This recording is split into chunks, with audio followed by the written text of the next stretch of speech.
আসসালামু আলাইকুম প্রিয় শিক্ষার্থীরা, আশা করি তোমরা সবাই অনেক ভালো আছো।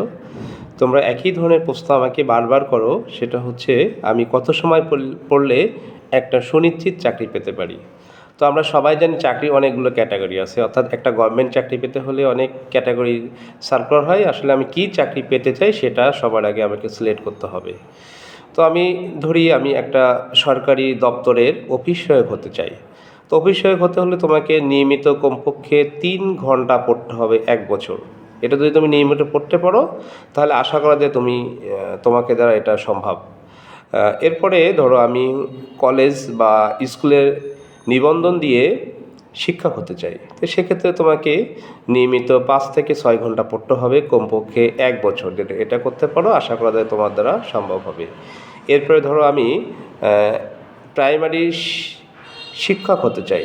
তো এটা হতে হলে তোমাকে নিয়মিত 6 থেকে 7 ঘন্টা কমপক্ষে 1 বছর প্লাস পড়তে হবে, তাহলে আশা করা যায় তোমাকে দিয়ে সম্ভব হবে।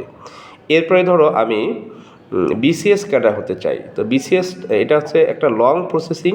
তো বিসিএস ক্যাডার হতে হলে তোমাকে কমপক্ষে 10 থেকে 12 ঘন্টা নিয়মিত পড়তে হবে। এটা কিন্তু অনেক সময় ধরে এবং এটার জন্য তোমাকে অনেক ধৈর্য ধরতে হবে এবং একটা বিসিএস প্রিলি রিটেন ভাইভা সব কমপ্লিট করতে প্রায় 3 বছর লেগে যায়। এই 3 বছর কিন্তু ধৈর্য ধরে তোমাকে পড়তে হবে। যদি তুমি এটা নিয়মিত ধৈর্য ধরে অনুশীলন করতে পারো, আশা করি তোমার দিয়ে সফলতা আসবে। সবাইকে ধন্যবাদ।